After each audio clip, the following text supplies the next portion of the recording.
Here's the 30-second lesson on what legends know. Never practice nunchucks in a crowded room. Never eat chole before a road trip. Always take your shirt off before you iron it. Don't take a call near a swimming pool. And don't forget, saving is not investing.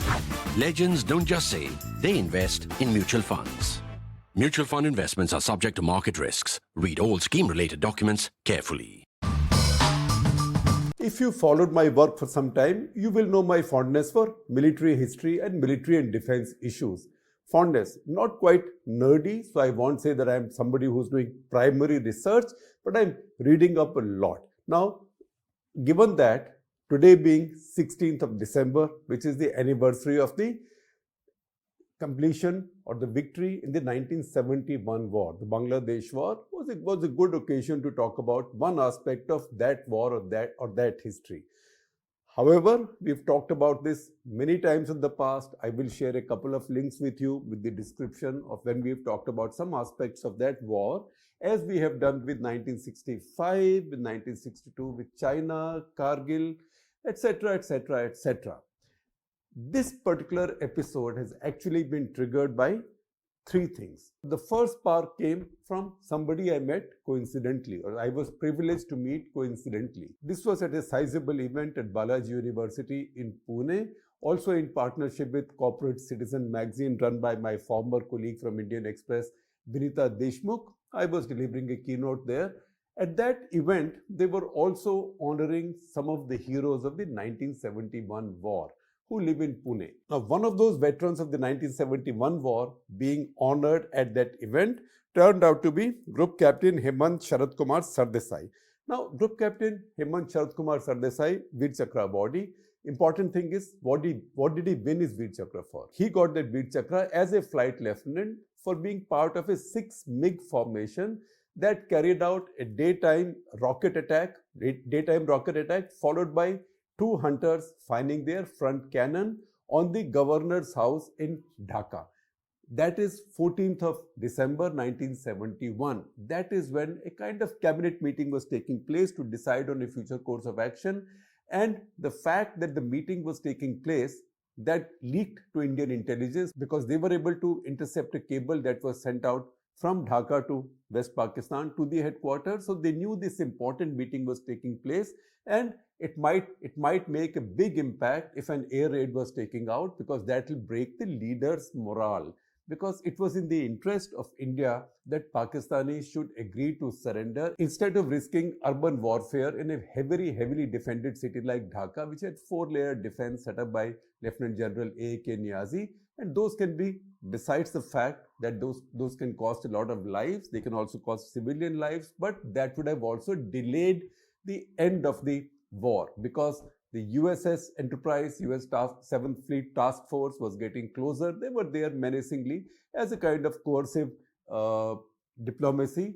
The Chinese were getting impatient. India had a narrow window of action of just about 2 weeks, which was ending now. So, important thing was to bring this war to an end. And this MiG strike struck that decisive blow, because as the strike was taking place, the so-called cabinet was meeting, the ministers were meeting in Dhaka, and before that meeting was over, they sent out word that they had no intention to fight and they will agree on surrender. And so that was the first spark, meeting Group Captain Sardesai, wonderful man. The second spark was something that happened this morning. This morning, Air Marshal Diptendu Chaudhary, who retired as Commandant of the National Defence College, again a serious thinking air warrior, he sent me a message this morning that, look, there's a lot of talk about 1971, but is the IAF given adequate credit for what it did in 1971, or has enough been said about the IAF, particularly in the western sector? Because in the eastern sector, as I told you, IAF's record has been talked about quite a bit. In fact, there's been a landmark book about that written by PVS Jagan Mohan and Sameer Chopra called Eagles Over Bangladesh. In fact, in January of 2014, I had done a full national interest on this book when it had come out. And I had then expressed the hope that they will do a similar one on the Western sector as well, on the Indian Air Force's role in the Western sector as well, because that was much more contested, because the Pakistan Air Force was basically in the Western sector.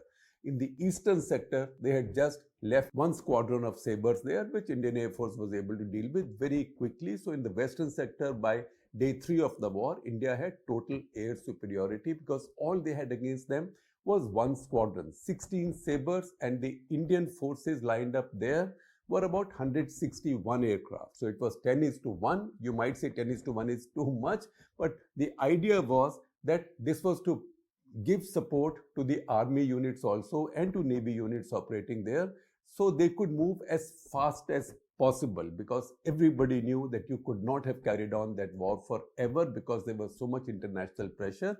And at the same time, the Soviets also had their limitations on how long they'll be able to hold off the US, China most importantly, which was making hostile noises, and the UN Security Council. That's why such a large contingent of the Air Force was deployed in the eastern sector, despite Pakistan's much smaller challenge. But what it meant was that on the eastern sector, IAF did not quite have the kind of superiority it could have had if the distribution of forces were a bit more equitable. That's why the operations on the western sector acquire even more importance. Now, PVS Jagan Mohan and Samir Chopra never wrote that Western Sector book. However, Air Marshal Dipendra Chaudhary sent to me a paper that he wrote for IDSA, that is the Manohar Parrikar Institute of Defence Studies and Analysis, and that paper was published in the MPIDSA Journal of Defence. So that was the second spark. What was the third spark? When Air Marshal Dipendra Chaudhary got me interested, and this was coming on top of that fortuitous meeting, I won't say encounter, with Group Captain Sardesai in Pune, I started Googling a little bit because I remembered that Admiral Arun Prakash, former Chief of Naval Staff, also wrote something for ThePrint about this, about the recording of the history of the air war in the Western sector in particular by a Pakistani.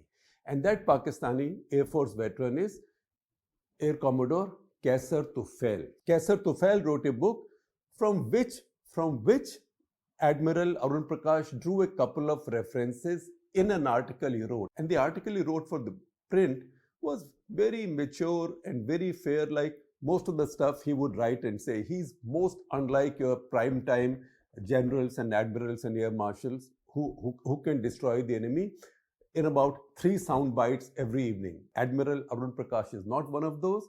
Important thing is he's also somebody who's seen real combat. In 1971 war, he was on secondment to an Indian Air Force squadron, 20th Squadron, and carried out bombing and strafing missions over very highly defended, very well defended Pakistani air base. In fact, the raids he carried out also include the storied one at Chaklala Air Base. Among the targets destroyed was a small transport aircraft allocated for use by American fighter pilot Chuck Yeager, the man who first broke the sound barrier and at that time was working as an advisor to Pakistan Air Force as part of the American Military Assistance Program. And check out his autobiography. He does a lot of tall talk.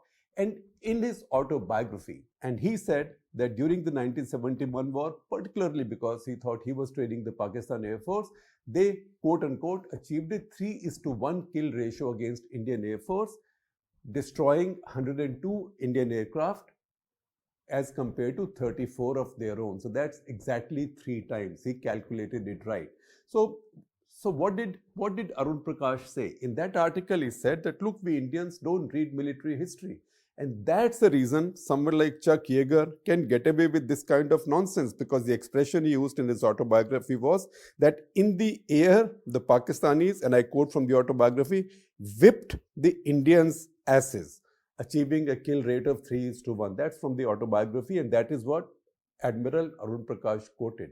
And he said, why does it happen? He said, this happens because we pay no attention to history. So I will quote the exact line from him. And he wrote, we Indians have always disregarded the advice from Herodotus to George Santayana. And what is the consequence? And I quote, Indians have consistently ignored the importance of reading, writing, and learning from history. The reason he wrote that article was that around that time, Kaisar Tufail's book had also come out. Kaisar Tufail gave history. Kaisar Tufail, in two of his postings, had been in charge of Pakistan Air Force's historical data. So he had some facts with him. So his book came out at that time, and the book has a very interesting name, Whereby Lies a Story. That book is called In the Ring and on Its Feet. Now, what does it mean? It's like a boxer, right? A boxer goes down, is knocked over, but is still in the ring and still on its feet, so can fight. It's only when the boxer is out for a count and cannot get up with the count that the boxer is knocked out. So this was a boxing metaphor. Important thing is, where did that metaphor come from? And that is what Arun Prakash caught on to. That metaphor came from the history of 1971 war, written by Indian scholar S.N. Prasad and some colleagues, still available to researchers for reading. But it was never given the status of the official history of the 1971 war. And that is the problem that Arun Prakash spoke about. That our bureaucrats, he said, are obdurate. And he said we have an obdurate bureaucracy which uses an omerta over official records. And that's why nothing really comes out. But this book by S.N. Prasad is there. There in the book, he says, he gives a compliment to the PAF because after all, wars are not like commando comics, and wars are also not like what you see on your warrior channels at prime time. Unfortunately, wars are very painful. There is always the other side fighting, and there is cost on both sides. And your adversaries are not like the comedians that you see on Sunny Deol movies. Remember border? Pakistanis can fight their battles. They are a pretty good Army, Navy, Air Force, and Indian Army, Navy, Air Force will acknowledge that. There is a healthy respect between adversaries. So, S.N. Prasad, writing this history of 1971 war, he comments the PAF. Maybe there's a little bit of left-handedness to it in how he elaborates it, but he comments the Pakistan Air Force for taking on an adversary twice as big, that is Indian Air Force. And then he goes on to say, by its refusal to close in with its stronger enemy, it at least remained on its feet and in the ring when the bell sounded. So what he means is that Pakistan Air Force deliberately or tactically chose not to get baited into too much combat with Indian Air Force, which was much superior, and maybe conserved its strength for a later stage in the war. So even the Indian, you may not call it official history, but this is a very healthy and robustly written history that also acknowledges it. And that is the line about Pakistan Air Force on its feet and in the ring that Air Commodore Kaisar Tufail picked up for his book. Now, of course, he made his own claims. Indian official history says that Pakistan lost 57 aircraft. Indian official history acknowledges India's loss of about 56 aircraft, but Indian official history gives details of 46 Pakistani aircraft lost with tail numbers, etc. Kaisar Tufail claims only 27 were lost, but those are arguments that go on. So when Arun Prakash wrote this article, picking up some lines from Kaisar Tufail wrote to us asking if he could write a rejoinder. We checked with Admiral Arun Prakash. He said, perfectly fine. It's a good thing. We must debate across the border. And then Kaisar Tufail wrote a rejoinder. You will see both on your screens as I talk. You will also get the links with the description of this video. So this was the third thing which became a trigger. It was this triple spark that then got me reading Air Marshal Diptendu Chaudhary's paper. And here is the paper. I will share a link with you. You can read the whole thing. The paper also has a very good bibliography. So I would comment to you strongly, particularly the UPSC types. Please look at that bibliography. I will also list some of the books for you, some of the important books for you. This paper is titled Eagle Unleashed, IAF Strategy on Operations. And this does talk briefly about the eastern sector, but this is much more about the western sector. He tells us what was the larger Indian objective. Time was at a premium, so there was limited time in which India had to achieve its objective. So number one, to assist the Mukti Bahini in liberating a large enough part of East Pakistan so the refugees could be sent away.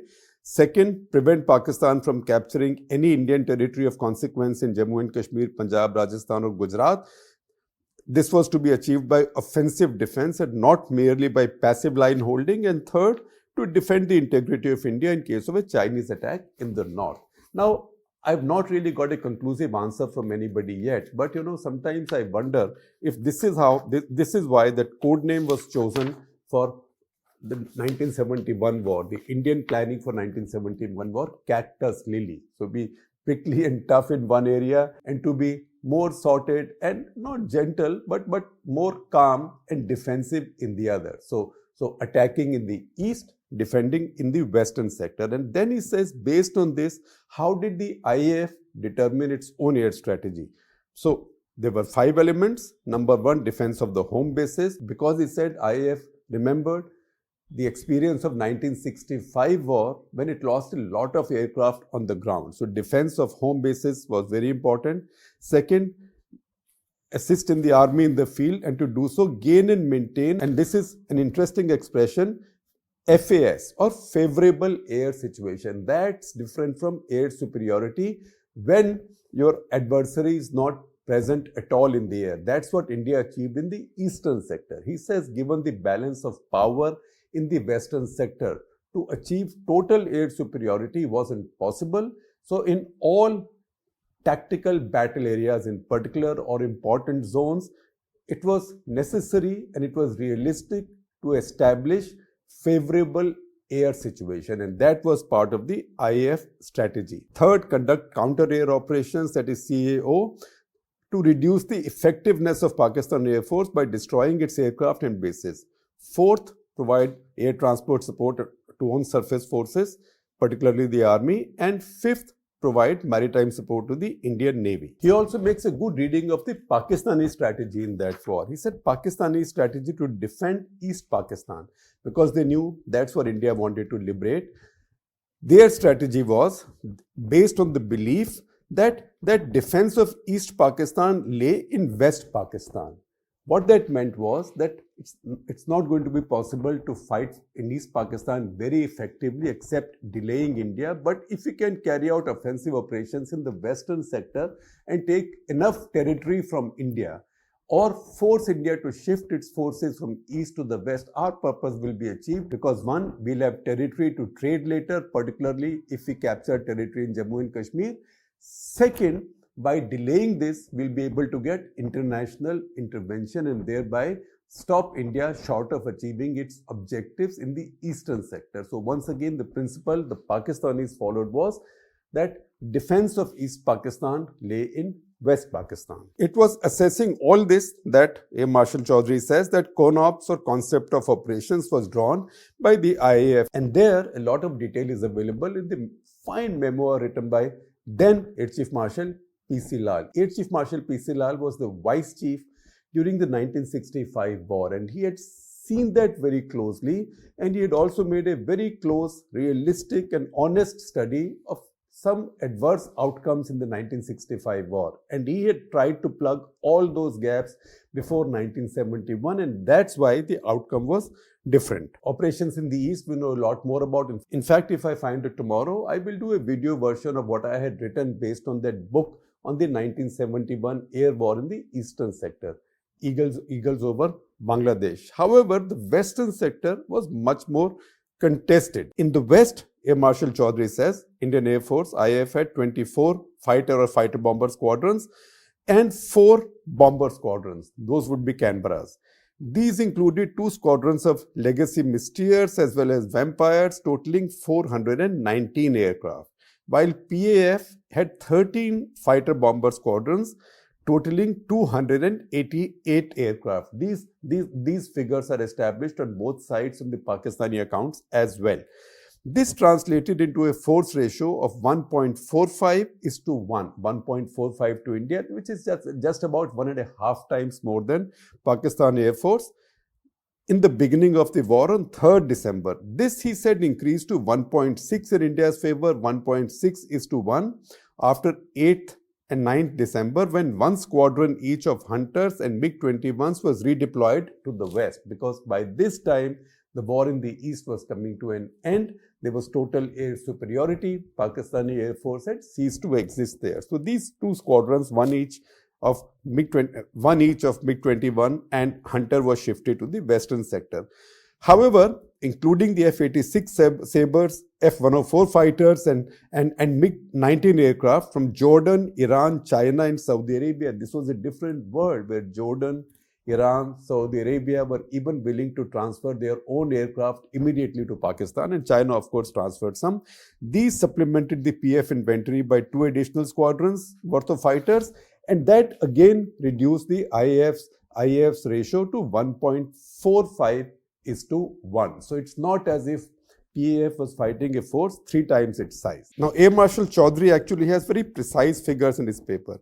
He says in the western sector, IAF carried out 4,509 combat sorties. There were many other sorties, transport, helicopters, casualty evacuation, etc. But for combat, Indian Air Force carried out 4,509 sorties. Of this, 41.3% were air defense or to establish favorable air situation. I didn't say air superiority, favorable air situation, which means if there's a battle going on in some area, you have sufficient presence in that area in the air that would deter your adversary from coming in there. That's what becomes a favorable air situation. So 41.3% of these 4,509 sorties were for air defense. 8.9% counter air operations, that is attacking your adversaries' air bases, etc. That's a very expensive operation. 0.8% for strategic strikes. That's on oil refineries, that's on a gas plant. All of this happened in the 71 war. That's on railway stations or logistical hubs. All of that happened in the 71 war. In fact, the first successful strike on the oil tanks in Karachi on 4th of December was carried out by the Indian Air Force. And for a long time, it seemed like Indian Navy was getting credit for it, because around the same time, just a little bit later, Indian Navy also carried out its brilliant missile attacks using its missile boats on the same oil tanker farm. But the first fires were lit by the IAF. These were hunters that took off from Jamnagar. They were part of an operational training unit. The squadron commander, Marshal Chaudhary writes, drew up his own plans. He was permitted, and they carried out these raids. And they didn't get the time to write the history of this raid, even in their own squadron records, because immediately on their return, they were asked to move to Jamnagar. And we remember what was happening from Jamnagar Air Base. It's from the Jamnagar Air Base that the Indian Air Force was fighting the big Pakistani planned thrust at Longewala, which actually had aimed to capture Jaisalmer Air Base. 0.8% of strategic strikes out of 4,509 is not a small number. It's about 40 of them, and 3.1% for reconnaissance. If you want the numbers for the war overall, that is western as well as eastern sectors, IAF in 1971 carried out 11,549 sorties, of which 6,604 were combat sorties. Now, there are always claims and counterclaims over the losses. Indian official records say that Pakistan lost 60 aircraft, India lost 56. So India has actually been quite realistic counting its own losses. Even on the Pakistani side, even Kaisar Tufel does not say India lost 102 or 105, but like Chuck Yeager says. He also claims India lost 60 aircraft. India itself acknowledges the loss of 56 aircraft. However, A. Marshal Chaudhary points out that of the 50 fighter losses by Indian Air Force, 20 are attributable to close air operations, when the aircraft go low to support your armies or to control that area to deter the adversary's air force from coming in, because that's when you get exposed to anti-aircraft and small arms fire. None of these 20 losses was to any air combat. The important thing in war is that it's not about just the numbers. Uska 20 mara, uska 50 mara, uska 100 mara, mera 5 mara, uska 200 mara, not like that. A war is not a game of sport where whoever has greater numbers, whoever scores more wins. It depends on what your objectives are and to what extent you've been able to achieve these objectives. Accordingly, in the western sector, the view of the IAF, which Air Marshal Diptendu Chaudhary also expresses or explains in this paper, is that our job was to make sure the Pakistanis don't get any breakthrough anywhere, and the army is fully supported in ensuring that. So the areas where vulnerabilities developed, Hussainiwala, where a battalion of Punjab regiment was cut off and encircled by the Pakistanis, Indian Air Force carried out 24 sorties at some cost to itself because those were low-level sorties. They were exposed to ground fire and lost a couple of aircraft. But those sorties were carried out to extricate this battalion.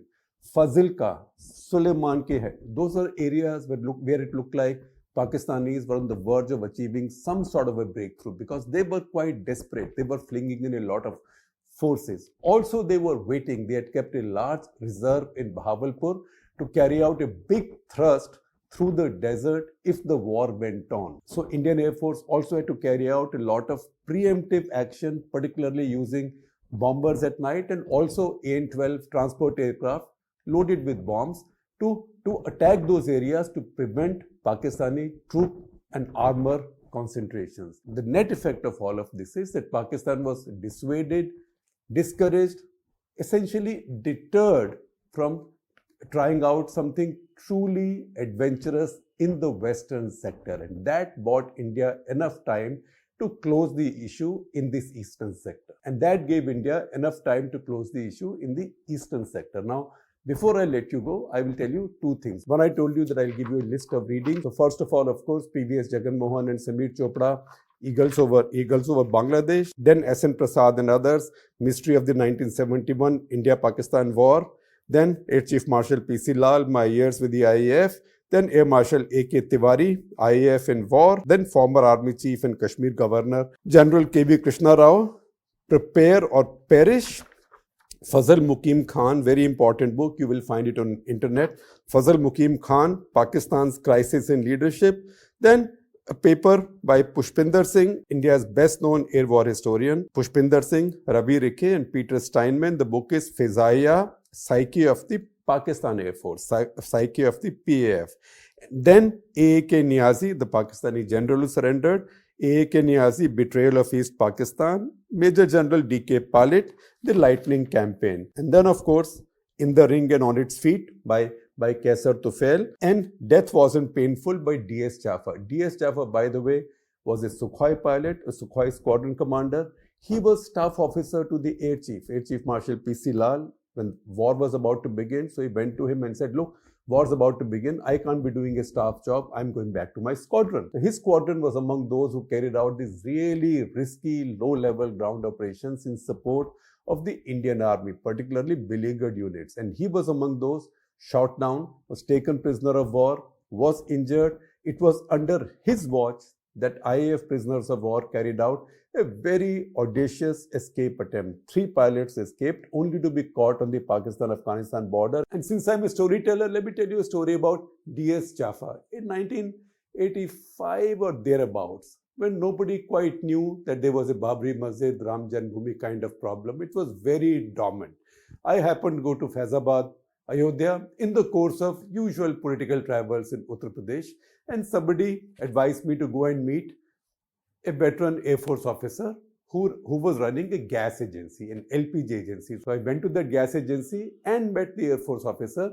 That was none else than Group Captain D.S. Jaffa. So I heard the story of what had happened to his Sukhoi and to his prisoner of war camp in Pakistan in 1971. But more than that, he said, you have no idea, India's biggest political story is now shaping up in Faizabad, Ayodhya. And I said, what is that? And he said, there is this old mosque and there are claims and something had happened in 1948. All of that story, and the idols came in, all of that story, nobody in Indian media was particularly familiar with at that point. And then we know what happened. By 1989, Mr. Advani had started his Rath Yatra, and the rest of the history we know quite well. So D.S. Jaffa had the knack of getting into places where the action was. In fact, I have done a 2-part walk the talk with 2 of them. The third one, by that time, unfortunately, it passed away. I will share those links also with you. And we had recorded this in the Air Force Museum